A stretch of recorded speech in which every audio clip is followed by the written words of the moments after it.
Pardon me. Oui, monsieur? Can you give me any further information about the tripod? Certainly, monsieur. It's infamous. That tripod, that belonged to John Dee. Ooh. Very interesting. What's the importance of John Dee's tripod? Dee was the most famous escapologist of the 16th century. The Houdini of his time. Don't you mean alchemist? Escapologists use ropes, chains, Yeah, and he's the handcuffs, alchemist. not tripods. Well, whatever it was, that is the tripod he used in his experiments. What kind of experiments did John Dee perform with his tripod? Oh, the usual. Didn't you study chemistry at school? Yeah, but we skipped over thaumatology. Can I take a closer look at the tripod? What? Get it out of the case? Ah, no! That tripod is protected by a sophisticated surveillance system. How sophisticated? A painfully loud alarm bell. What about the bell? How is the alarm bell triggered?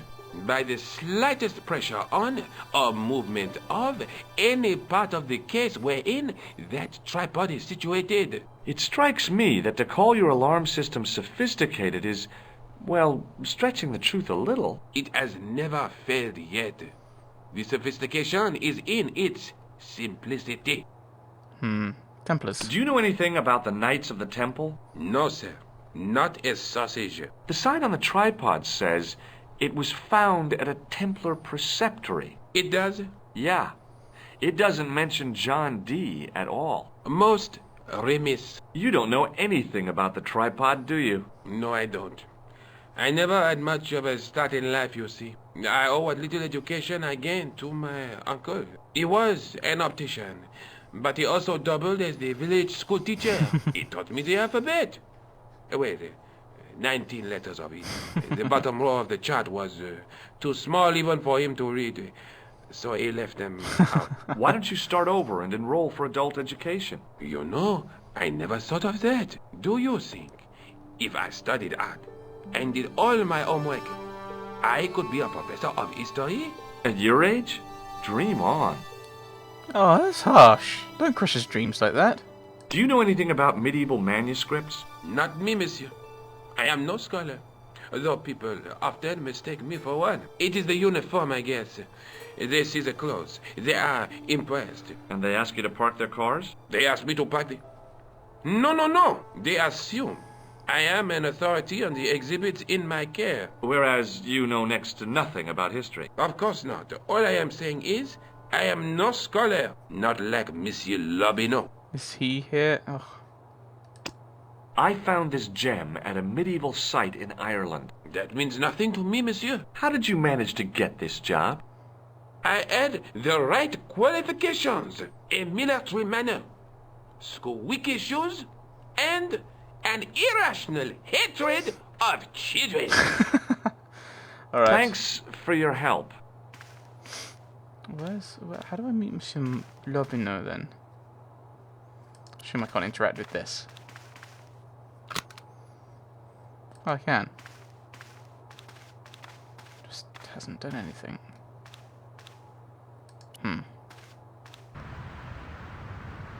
That's out. That is out. There's...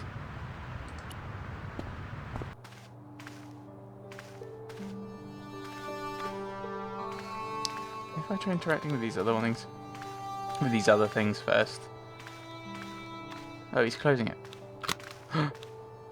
Ah, I see. Leave it alone. Yep, Closet. it's sarcophagus. Ah, so I think we open this. He gets distracted. Maybe no, it's the alarm bell.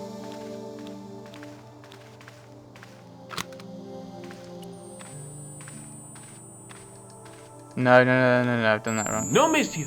Okay. Let's wait for you to notice the window. And then try this. No, monsieur. Okay. Oh. I can't see anything else that I can interact with.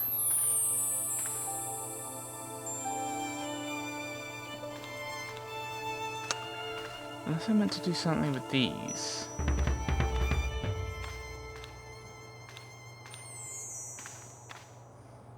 So if as soon as he starts, No mistake. Okay. yeah, it doesn't do anything. Try this one.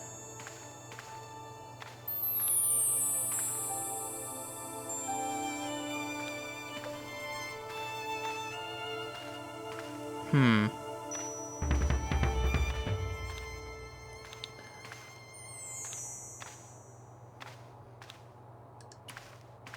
Watch out! No, okay, so that, yeah, so he doesn't want us doing that. Hmm. But there's nothing further down here, is there? No. So wait for him to go to that. Can't even get any hints at the moment.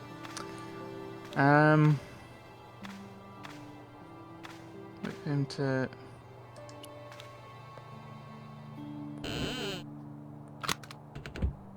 Aha! That's how we do that. This is ridiculous. I could be here for hours. Oh, well, that's disappointing.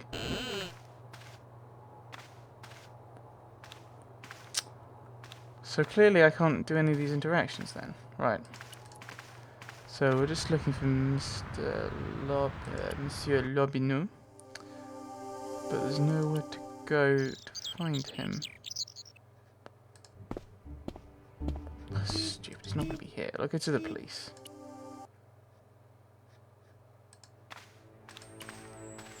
See if we can find out anything about him. It was just some police paperwork, a search warrant. For? It was a search warrant for someone named Robert Overman. Not a name that I recognized. Okay. It was Rosso's sidekick, Sergeant Moo. Let's talk Sergeant to him. Moo? Yes. I'd like to report an assault. Yes, monsieur? Where is the victim? I'm the victim. I've been harassed by a pair of thugs. I see. And where did this alleged assault take place? Outside the Hotel Ubu. They stopped me as I was leaving and went through my pockets. Could you describe the suspects, monsieur? One looked like a gorilla, and the other looked like a weasel. Their names are Flap and Guido. Bon. I'll get them this time. I know the identity of the dead guy. His name was Plantau. Is that so? You knew him, did you? No, but We'll know everything there is to know about him soon enough. I'm trying to be helpful here. The best way you can help us is to go home, monsieur. Do you know a man named Khan? He's a shifty-looking guy with a scar on his left cheek. Right. No, Chief. monsieur. He also calls himself Thomas Merlin. I'm sorry, monsieur Stobart. I don't know him. Has this man any connection with the bombing of the cafe? Yes. I believe Khan was the name he used when he hired the clown costume. Okay, you can show him the picture. Do you recognize the man in this photograph? No, monsieur. It's the guy who bombed the cafe. The clown. This man looks nothing like a clown. He's taken off his grease paint and costume. Then there is nothing to link this man with the killing. Nothing? Look at those murderous eyes. That's a terrible argument. Hardly likely to get him convicted. Indeed. Have you heard of a man called Marquet? Yes. He used to be known as the Mole of Montmartre. I heard he's been hospitalized, probably by one of his rivals. Which hospital was Marquet taken to? The Hagenmeyer Clinic, in the Avenue des Hérissons. Thank you. Why was Marquet known as the Mole of Montmartre? Because he lived in Montmartre, I suppose. The mole yeah, pot. but why the mole? I don't know.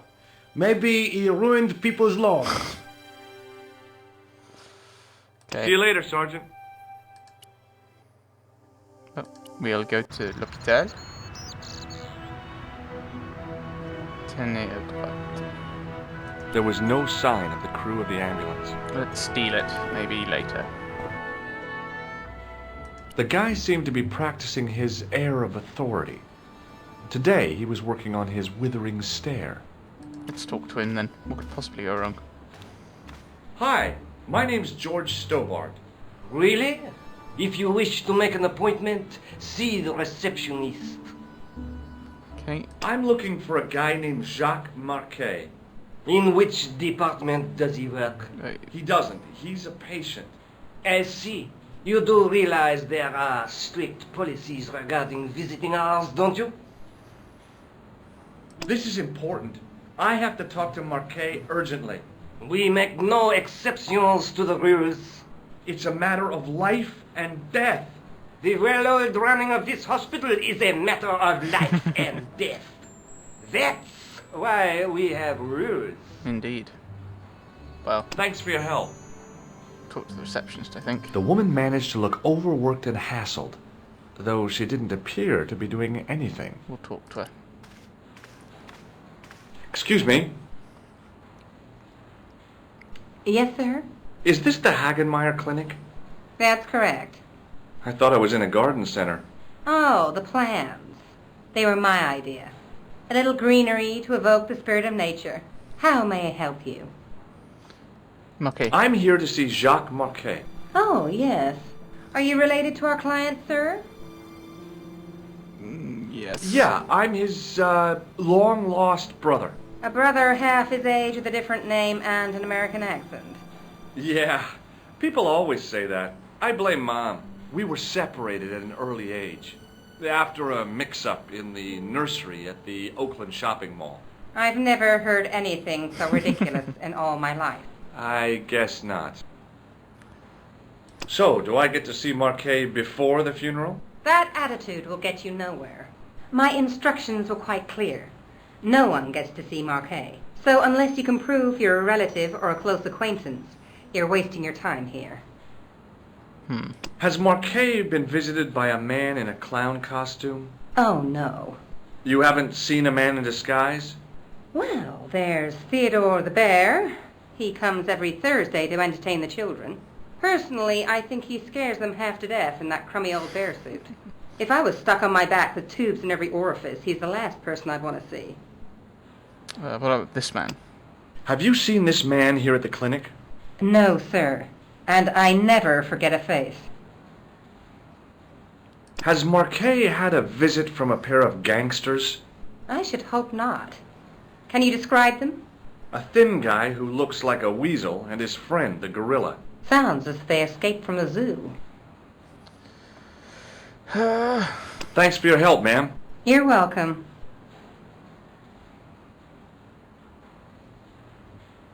Can I just walk down? I assume it won't go well. Oh, I can just walk down. Several minutes later. Oh, you get lost, eh? Do you just go backwards and forwards?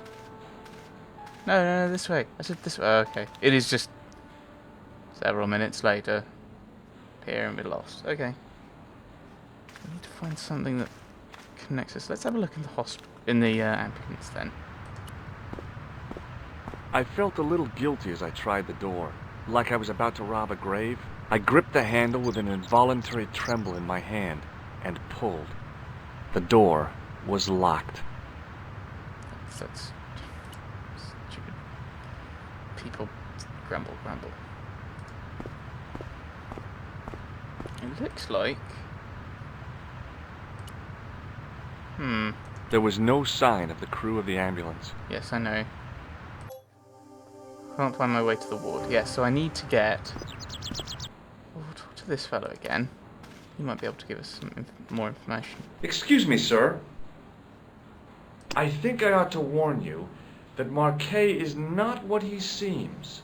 Explain yourself. He's in league with a bunch of guys who want to take over the world. Nonsense. Besides, Marquet's employers have paid in advance for one of our most exclusive private rooms. Ah. Could you tell me who Marquet's employers are? Certainly not. It's his private room. Do you recognize the man in this photograph? No, sir, I do not. Okay. Thanks But for your help. let's talk about booking a room then. Which sounds really weird. Excuse me. Yes, sir? Okay, no, I can't actually. Have you heard of the Club Alamet? No. It sounds romantic, doesn't it? Whoa, volume. Thanks for your help, ma'am. You're welcome.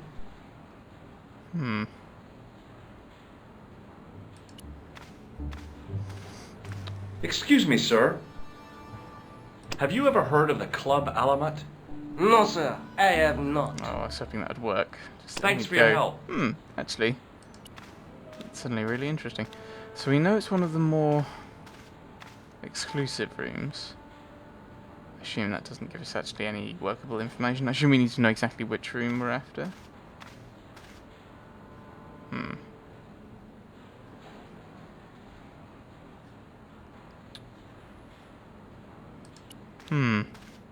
Right, let's... Excuse me. Yes, sir? Look at this ID pass. So you're Merlin. Marquet's been asking for you. For me? Yes. He was shouting your name when they brought him in here. Now, let me see. Aha! Okay. He was on Ward B12, as I recall. Oh, he's being transferred to... Oh dear. He's on Ward J2. That's Oh dear. Nurse Grendel's ward. Oh no! What's so bad about Nurse Grendel? She runs that ward like a South American prison. Keeping a well-disciplined ward isn't a crime, is it? Well disciplined. In the discipline and punishment stakes, she'd whip the butt off the Marquis de Sade. Everything, I mean everything, is done to a strict routine. 6 o'clock alarm call, 6:10 bowel movements, and woe betide anyone who doesn't have a result. Those patients of hers are like Pavlova's dogs. She sounds like a real nightmare. And then some. Let's ask him more. If Nurse Grendel is that bad, how come the authorities tolerate her? She's like part of the furniture. I was beginning to get the picture. This woman was jealous, with a big green capital J. How do I find Nurse Grendel's ward? Down the corridor on the left, turn right at the senior consultant's washroom. Right again at the executive coffee lounge. Bear left past the administrator's sauna. And turn left at the end. That's J2. And good luck. Thanks for your help, ma'am. You're welcome. Well, I think we will head there next time. So next time we will go and meet was it Jacques Marquet? Although he might be a bit confused by the fact that we're not actually Merlin. But that will be next time. Thanks for watching, everyone. Thanks for watching.